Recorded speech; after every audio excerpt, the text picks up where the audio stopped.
मेरे पति को बस इसलिए मारा गया क्योंकि वो दिखाना चाहते थे कि हम ब्राह्मण हैं। नमस्कार दोस्तों, आप देख रहे हैं मिशन की आवाज में भूपेंद्र सिंह सोनोवाल। दोस्तों, आज भीम आर्मी के प्रमुख चंद्रशेखर आजाद जी गोरखपुर पहुंचे। गोरखपुर में वह अनिस कनौजिया के घर पर पहुंचे, जहां पर उन्होंने दीप्ति मिश्रा, जो अनिस कनौजिया की पत्नी थी, उनसे बातें की। दोस्तों, आपको हम बता दें, अनिस कनौजिया एक बहुजन समाज का बेटा है और जो दीप्ति मिश्रा है वह ब्राह्मण समाज की बेटी है। दोनों ने आपस में शादी की थी। इससे नाराज होकर कुछ लोगों ने, जो असामाजिक तत्व है ब्राह्मण समाज में, उन्होंने अनिस कनौजिया की हत्या कर दी।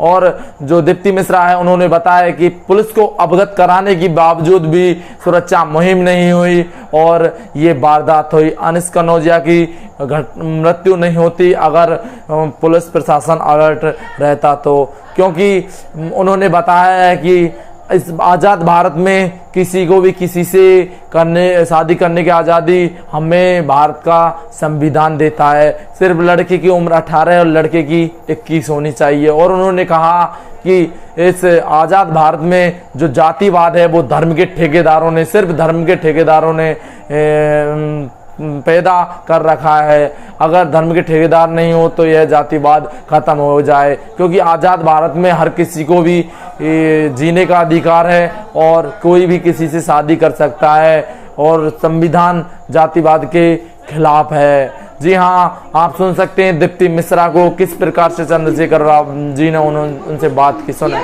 कुछ नेता और सब लोग इसमें मिले हुए, ऐसा कुछ लगता है? सब मिले हुए हैं, सरकार की तरफ से कोई मदद? सवर्ण समाज के हैं, सब इसमें मिले हुए हैं, पूरा सवर्ण समाज मिला हुआ है। ऐसा क्यों कह रही है? क्योंकि उनको ये लगता है कि मेरे घर की बेटी अगर दूसरे कुल में शादी कर लेगी तो मेरी इज्जत चली जाएगी, मेरी इज्जत खत्म हो जाएगी, कोई सम्मान नहीं देगा। क्या मांग करती हो कुलदीप? हाँ, मुझे मेरे परिवार की सुरक्षा, पूरा देश तुम्हें सुन रहा है, मुझे मेरे परिवार की सुरक्षा चाहिए। और जो नौकरी वो करते थे उनकी नौकरी चली गई, तो मेरे घर में एक नौकरी की आवश्यकता है, क्योंकि वो तो चले गए, उनके बाद इस घर को संभालेगा कौन? उनकी जगह तो चाहिए। और मेरे परिवार को आर्थिक सुरक्षा की भी जरूरत है, उनको आर्थिक सुरक्षा भी चाहिए, क्योंकि मेरा इतना बड़ा परिवार है, वो कैसे सहन करेगा? न्याय सबसे पहले तो मुझे इनके लिए न्याय चाहिए। जितने भी दोषी हैं उसमें सबके लिए फांसी होनी चाहिए, चाहे वो पुलिस की जांच पे भरोसा है? पुलिस अपना काम सही से नहीं कर रही है, वो अपनी जिम्मेदारी नहीं समझ रही है, वो इस मामले को दबाना चाहती है, वो कोई कार्रवाई नहीं कर रही है, बस फॉर्मेलिटी कर रही है कि हाँ मैंने गिरफ्तार किया, बस वो गिरफ्तारी दिखा रही है और कुछ नहीं कर रही है। देश की जनता से तुम क्या कहना चाहोगी? क्या इस जातिवाद को तुम अब ये समझ आया कि जातिवाद है?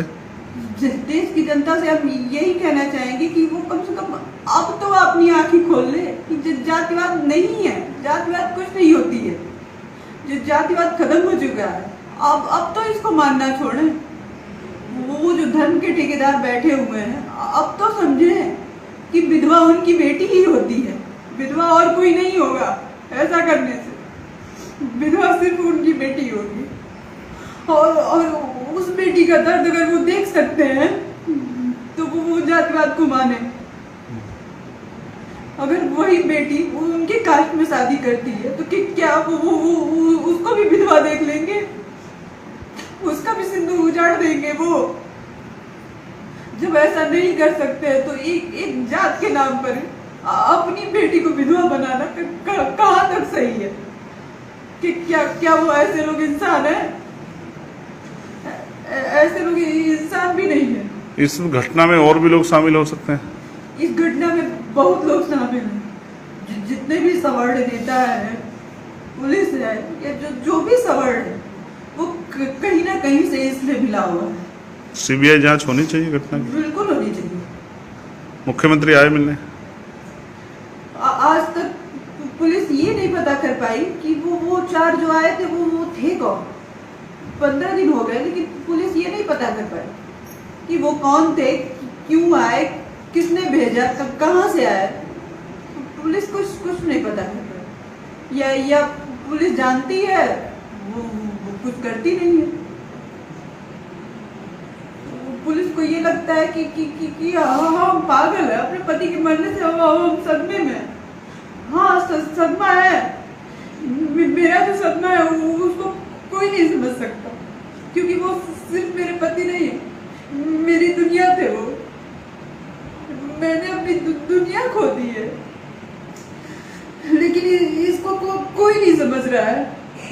सब बस ये कह रहे हैं जो ब्राह्मण की लड़की के साथ ऐसा करेगा उसके साथ यही होगा। अगर तुम्हारी लड़की इतनी प्यारी है तो उसको पानी रखो ना, घर में बिठा के रखो, मत करो उसकी शादी, मत करने दो उसको नौकरी। तो कितना दबाया जाएगा हमारे समाज में लड़कियों को। मैं एक क्वालिफाइड लड़की हूँ, मैंने यूनिवर्सिटी से MA किया हुआ है, और मुझे ये भी अधिकार नहीं कि मैं अपनी मर्जी से शादी कर सकूं। अगर मैंने ऐसा किया तो उसकी कीमत मेरे पति को चुकानी पड़ी। मेरे पति की तो कोई गलती नहीं थी, उन्होंने तो बस शादी की थी, बस और कुछ नहीं। लेकिन उनको इतनी बड़ी कीमत चुकानी पड़ी कि वो आज है ही नहीं, सबको छोड़ के चले गए। तो सुना दोस्तों आपने, दीप्ति मिश्रा जो ब्राह्मण समाज की बेटी है, उसने कहा है कि ब्राह्मण समाज में कुछ असामाजिक तत्वों ने उनके पति की हत्या की और उन्हें इंसाफ मिलना चाहिए। जी हाँ, उन्होंने कहा है कि मुझे इंसाफ मिले और जल्द जो आरोपी हैं उनको सजा मिले, क्योंकि उन्होंने अपनी मर्जी से शादी की थी। लेकिन कुछ उन्होंने कहा कि इस प्रकरण में कुछ सवर्ण नेता भी शामिल हैं और पुलिस प्रशासन भी शामिल है। पुलिस को अवगत कराने के बावजूद भी पुलिस ने सुरक्षा मुहिम नहीं कराई। आप देखते रहिए बहुजन समाज से जुड़ी खबर है। मिशन की आवाज चैनल को सब्सक्राइब करें, देखते रहिए। जय भीम, जय भारत, जय संविधान।